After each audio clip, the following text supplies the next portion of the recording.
Hi folks, this is God of Radio Moscow here again. Today I've decided to try my hand at metal album review, kind of inspired by channels like Cover Killer Nation, who does some excellent reviews. Definitely check out his stuff. But as you can tell from my CD collection behind me, I'm a very big metalhead. I had a lot of debate about exactly what album I should start with, whether it be a recent release or whether I should do one of the ones that I've had for quite a long time and enjoy. But then I thought I should do the first metal CD that I bought, and it turns out that this was Iron Maiden's Brave New World. So this is the one I'm going to review for you today. Now, Brave New World was released in the year 2000, and it's the first one that features the return of vocalist Bruce Dickinson and guitarist Adrian Smith. At the same time, the departing vocalist Blaze Bayley released Silicon Messiah, which is an excellent album, and I'll review that at some point for you as well. But this album marked a turnaround for Iron Maiden. In the 1990s, they'd had a pretty turbulent time. In 1990, in the preparation for the No Prayer for the Dying album, Adrian Smith had left the band due to musical differences. In 1993, Bruce Dickinson left after a farewell tour to pursue a solo career, and then you had Blaze Bayley joined the band, who, in my opinion, Blaze Bayley is an excellent vocalist. The two albums that he did, X Factor was a very, very good album. Virtual Eleven had some very good songs in it. They suffered a little bit from production. I don't think the production on those albums was as good, but you know, a lot of Iron Maiden fans give Blaze Bayley a lot of stick, and the guy is an excellent singer. So I try not to associate myself with that particular sect of the Iron Maiden support. But anyway, we'll get on to reviewing this album. I'll take you through it kind of song by song and give my own kind of thoughts on the songs themselves. Now, the album opens with Wicker Man, and it opens with a very kind of heavy riff from Adrian Smith, and it marks his return very, very well. And that's something that's characteristic in the new Iron Maiden stuff, is that Adrian Smith's solo playing or Adrian Smith's rhythmic playing is a lot heavier. In particular, one thing that is also marked in this song is there's a really nice solo in it. And that was one thing that Adrian Smith was always well known for, was composing these solos rather than improvising them, which is characteristic of Dave Murray and Yannick Gers. But his solos were really missing from the 90s Iron Maiden. And one thing that's notable in this that is a recurring theme through the track is there's some vocal layering in the song. But this Wicker Man is a very good song. It's a shorter song. I think it checks in at about 4.5 minutes, but it's a very, very good strong start to the album. Then you go on to Ghost of the Navigator, which opens with a really, really nice little guitar part. I particularly liked Nico's drumming in the opening stages of this one. In a way, it kind of reminded me of the old way that Clive Burr used to play. It had the very kind of tight rhythms that went with what the guitars were playing. And Nico, while maybe a technically better drummer, has always not particularly done that. But I think this particular part of this particular drum rhythm that he plays in the start does this pretty well. Yannick has a little lead guitar part in this, which for me matches very well with Dickinson's vocals in the middle of the song. And this one, though, for me, Yannick's guitar solo doesn't stick out particularly much. It doesn't seem to go anywhere, I would say. But the chord sequences in this one give it the very kind of piratey Rime of the Ancient Mariner feel, which is nice. It's a very, very good song. To criticise the solos, maybe me nitpicking a bit being a guitarist, but for me, I really like Ghost of the Navigator as well. Brave New World for me opens with a really nice muffled riff from Dave Murray, and again, Nico's drumming is it matches the guitar rhythms very, very well. I particularly like the solos in this one by Yannick and then Dave. And I really like the part in the middle of it where all three guitarists join in with the lead, and it's a great bit live when you see that. They all come up to the front of the stage and stand together, and Steve Harris comes over as well. It's a really nice little thing to see live. Then the album goes on to arguably the strongest song of the album, which is Blood Brothers, and it opens with a really nice bass riff from Steve Harris. And this is something I wish that he did more in Iron Maiden. He doesn't like playing bass solos, which is a real shame because there's some really good songs that he plays where you actually hear a bit of lead bass, and I really like it. But this song has some really nice orchestration throughout the song, and this is something new for Iron Maiden. Obviously, you had the Somewhere in Time and the Seventh Son of a Seventh Son albums where they were a bit more experimental and they had the keyboards and things in them. But this is for me, this is new for Iron Maiden to have the orchestration like this. And I think it works very, very well. And it's something that they continued later in the Dance of Death album, which I'll review at some stage also. But I think this song is strong both with the lyrical content. I think it might be the best song lyrically in the whole album, and the vocal performance on it is also excellent. There's a nice slower orchestrated passage in the middle of it that contains a really nice slower guitar solo in it. Now, then you go on to Mercenary. Now, this starts off with a faster rhythm guitar, and I think it's led by Yannick, this one. The chorus lyrics in this one are fairly catchy, and it's nicely layered, I would say, this song. Adrian, in particular, his heavy rhythmic playing stands out in this one for me. The guitar lead on this one, I would say, it's a bit repetitive, but it's quite weak. When I listened to this song, I thought it wasn't mixed so well.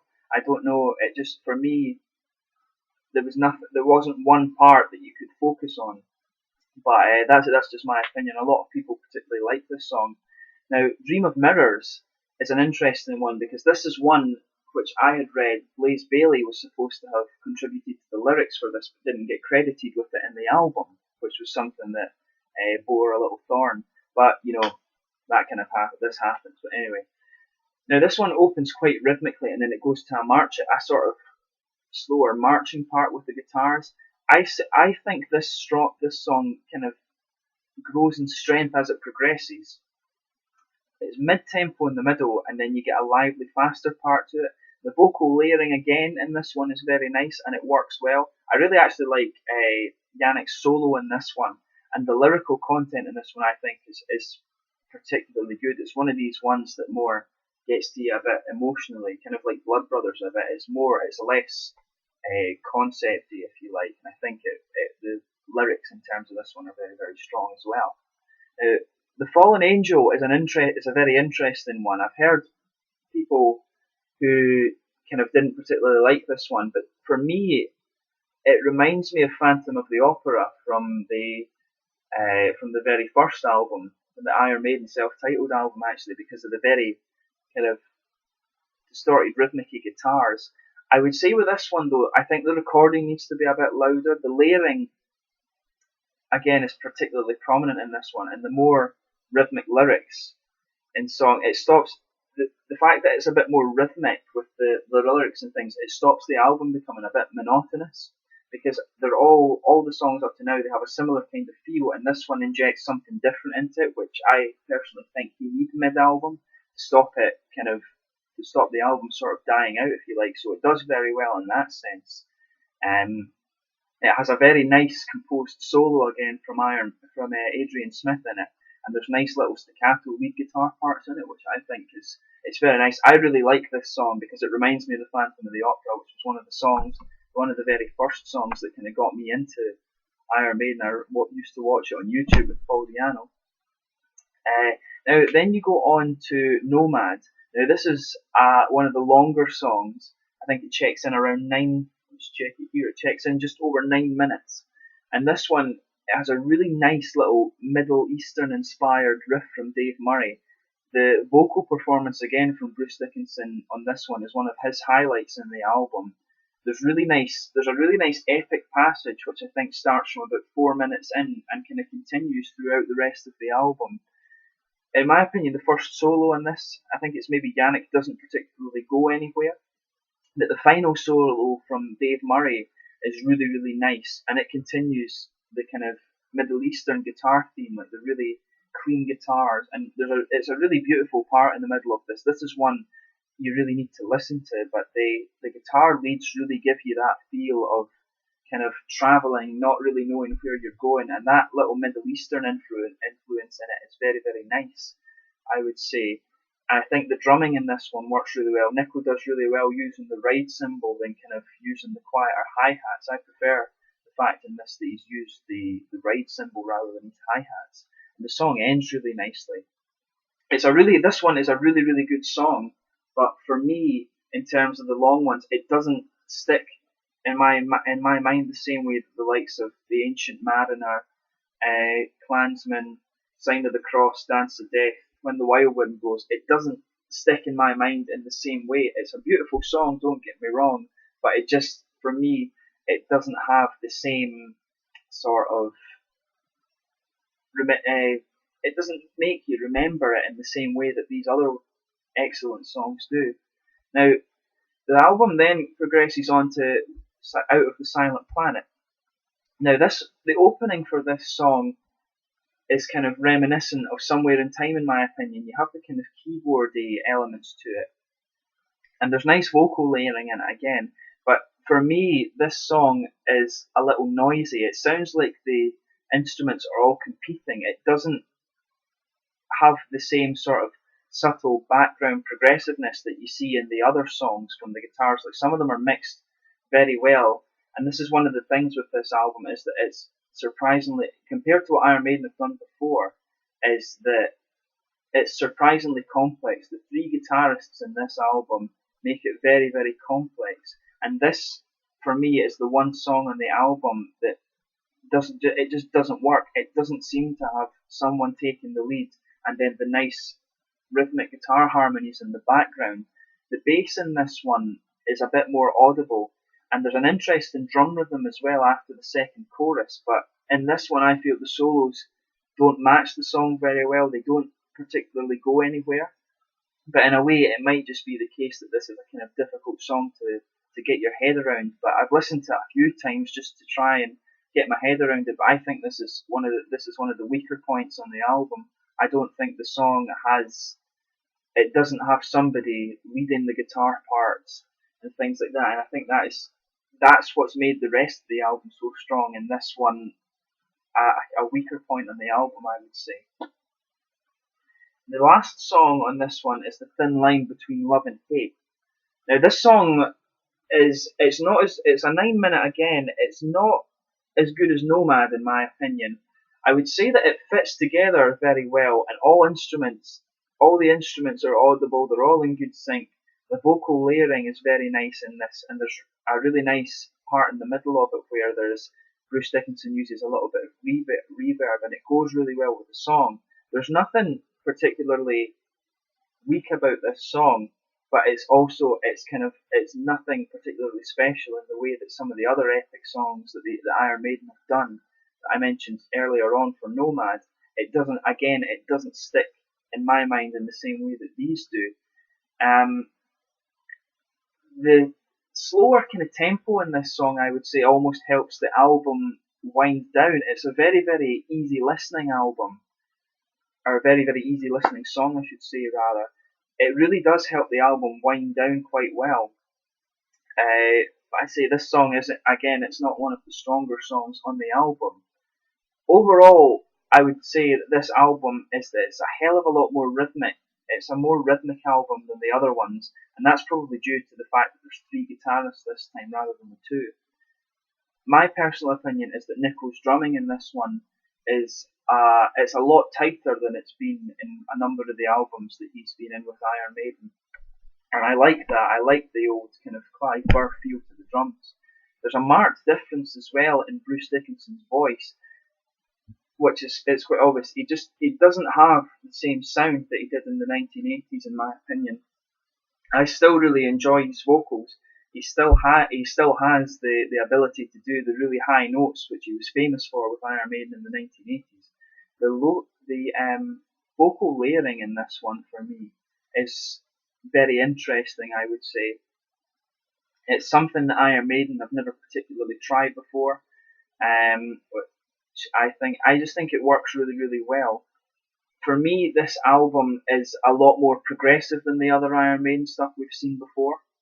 I think it works very, very well. The progressive theme is something that seems to continue with Iron Maiden throughout the 2000s, and it works. I really like the new albums, I would say. It's very different from the 1980s and the 1990s stuff. And I think this album marks a real return to strength from Iron Maiden. In my opinion, on the 1990s is that one of the big things that was missing was Adrian's writing in the band, and I think that perhaps had he been around when Blaze Bayley was in the band as opposed to Yannick Gers, I think those albums would have sounded quite different, and there would have been a